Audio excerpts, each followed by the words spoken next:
Good morning, podcast listeners. This is Ed Franklin with the Ed Franklin No Limits podcast. I appreciate you listening. Thank you for joining me today. You can contact me at edfranklin.nolimits@gmail.com. You can share my podcast, which I would appreciate very much. We're going to go a little different direction today. There's a good chance I'll probably never do something like this again, but I shouldn't say never because you never know what's going to happen. But it's all relative to what my podcast is about. And it's about a man today that has gone on to meet his great reward on August 24th. Vern Marston passed away. And Vern was, I'm going to tell you a little bit about Vern and tell you how it relates to my podcast. And this isn't a eulogy. I mean, I went to the services last Friday and they spoke about Vern, his grandkids, one of his grandkids, his son, the officiant or whatever you call him, the pastor at the mortuary. And of course, they said great things about Vern, everything deserving. But I wanted to dig a little bit deeper into what Vern was about and how I knew him and how I met him and how it relates to my podcast. So Vern was born in 1931, which obviously was during the Depression. And I would imagine he had a lot to get over having been born into that time. Arguably the greatest generation of our time, World War II, Korea, Vietnam. And I knew Vern. So when I ran the Chamber of Commerce, Vern was very involved in the chamber. It has been since the 70s when he moved to Poway. And I actually went to school with one of Vern's daughters, and I knew of one of his sons. We played baseball together. I'm not sure I really remember Greg, but sorry, Greg, if you're listening to this. But I did meet him later, and we had some commonalities that our paths had crossed. We'll just say it that way, in always a positive way. But Vern Marston was one of these people that you could explain him. He was, I guess the word kind is the first word that comes to my mind when you talk about Vern. He was just had a smile on his face all the time. He was all about community and the business community and how he felt like mixers and sundowners is what they used to call them, how important it was for businesses to get together. And Vern moved to Poway in 1973 with his family, and we moved there in 1974. So, like I said, I relate him so much to my podcast because we've talked about getting over limitations. We've talked about telling that story. We've talked about excuses and self-esteem and things like that. And I asked the family for permission to do this because I didn't want to, I'm not exploiting Vern in any way. I would never do that. He was such a good man. I just wanted to tell you a little bit about this man and how it could relate to your life. So, like I said, born in 1931, moved to Poway in 1973. And I didn't meet Vern until, I don't know, maybe 5 or 6 years ago. And we immediately connected, hit it off. And this is one of these guys that when he walked into a room, he wasn't necessarily the biggest person in the room or, he didn't necessarily turn heads, but he would make sure he went and saw everybody he could, give them a firm handshake, look them in the eye, and thank them for being a chamber member. And if they weren't a chamber member, he would encourage them to be a chamber member. He used to walk Poway Road in the business park and talk to current members and potential members of the Chamber of Commerce. Because like I said, he knew how important that community business was.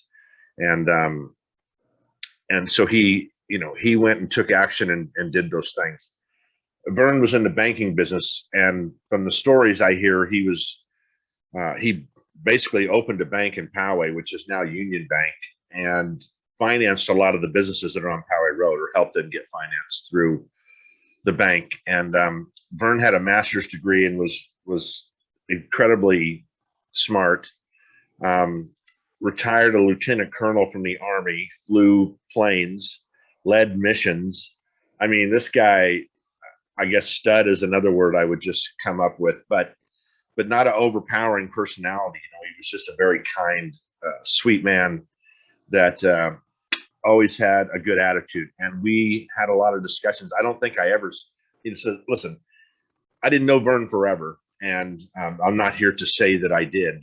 I just know that when I met him, he changed my life in a way that he made me understand how important that business community was and how we needed to get those people together. And that was always my goal at the chamber, was to get as many people in one room as possible, and then and let them mingle, right? Let them do business together, network, and make connections and things like that.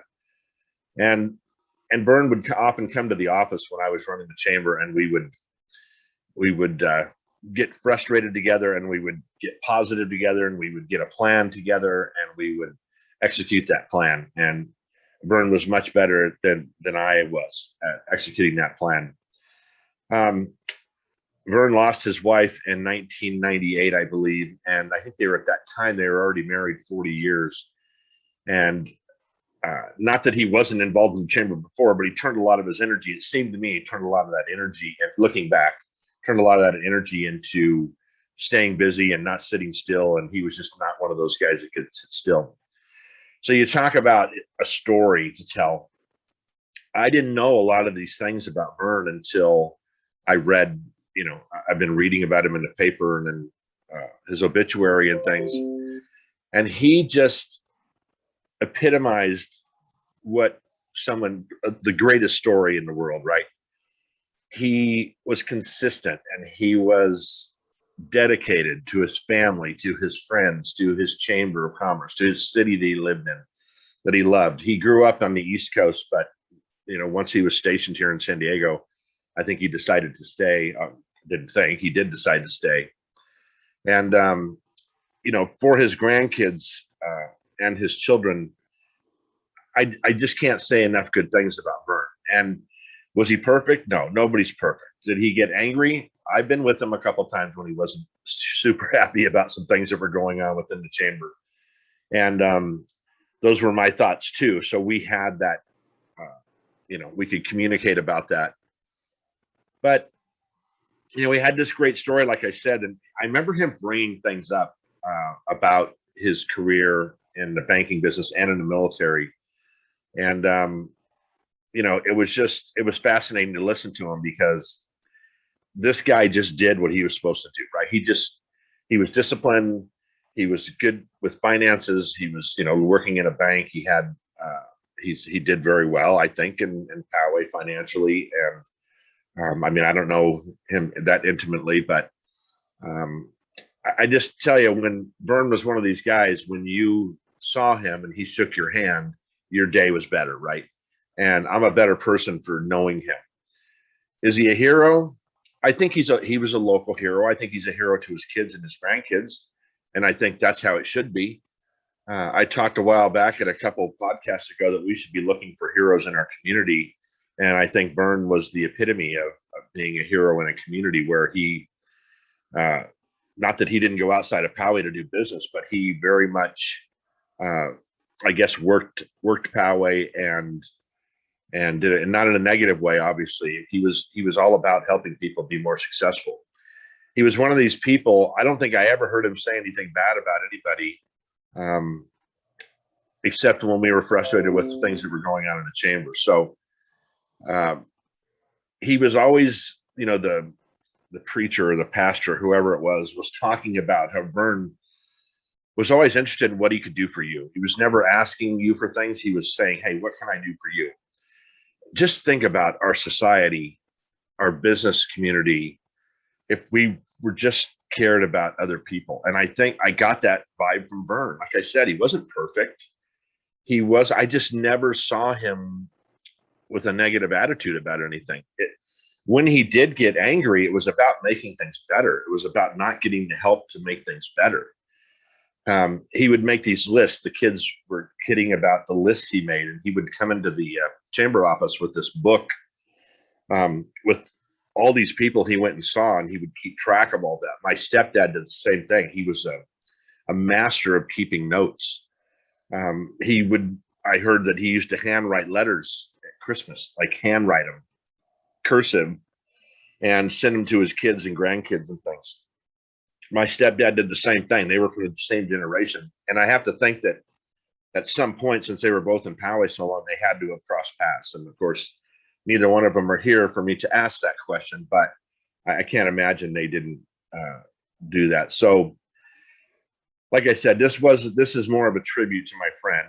And when I was there Friday, it was I probably have been to over 20 funerals in the last 2 or 3 years. That would be from babies to kids in their 30s to people that just that were elderly and just lived a great life and a long life.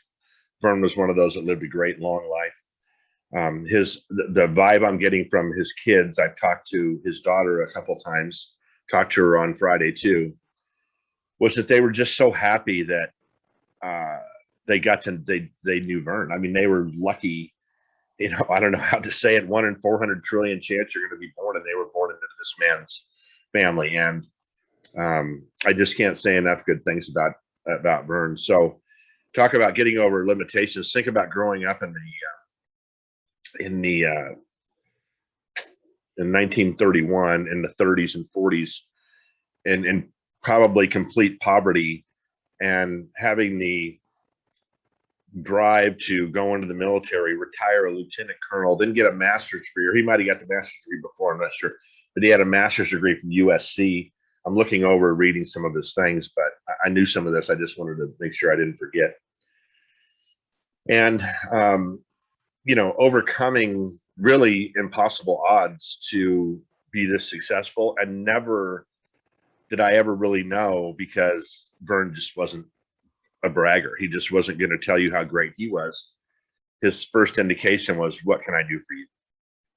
So I'm you meet these people in life sometimes, and Vern is one of those people where you're just a better person because you met him.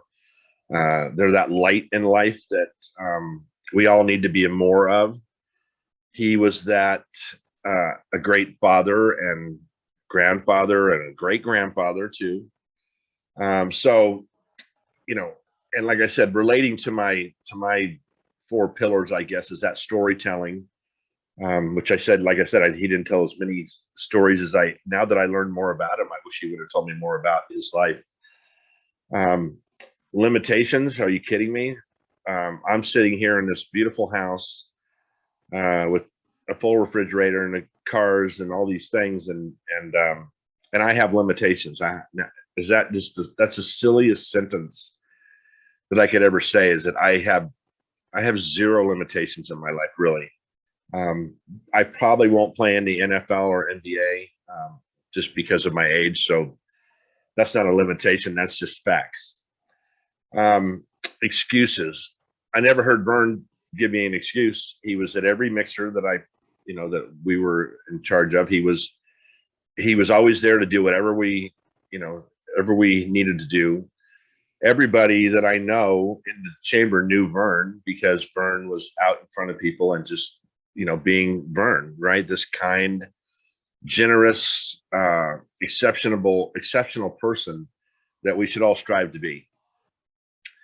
I know that younger people, 20s and 30s, think that we're just all old, we're just all old. But imagine flying missions, leading missions, flying over Vietnam or Korea when people are not happy with you and they're shooting things at you. This guy's a stud. I mean, to be able to, first of all, he had to survive that. First of all, he had to go up and do it and volunteer. And then to survive that just is amazing. And there's, so many people we've lost in recent years that were on the same path as Vern, and that, dedicated their life to the military and things like that. So we could all sit here and do podcasts and live in nice houses and have nice things. So I guess, and then we talk about excuses. Never heard an excuse. I think I just repeated myself, but never heard an excuse why he couldn't do anything. It was always about what he could do, how he could make people's lives better. And he always showed up and always worked and always did all the right things. And like I said, was Vern perfect?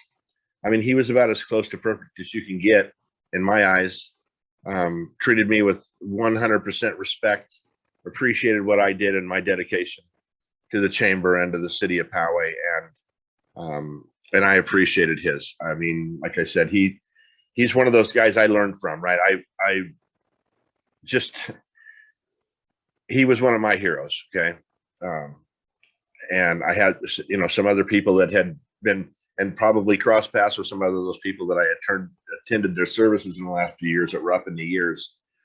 And what a generation of people, and what a great person Vern Marston is. And I don't say was, because he's created a legacy that's going to go on forever. We even have at the Poway Chamber of Commerce, there's a Vern Marston volunteer award. I think that, man, I'd love to see them put something up in Poway that recognized Vern, his contribution to the city of Poway. There were a couple of council members at the services that understood how important it was, and the part he played in the city of Poway. Now, self-esteem, one of my other pillars. I'll guarantee you, he didn't always, because he's a person, he didn't always have the highest self-esteem. Things were hard for him when he was growing up. I'm sure when he was married, it was hard to keep things together. It was hard to raise kids, and he was probably gone a lot. And his wife had to step up and do all those things.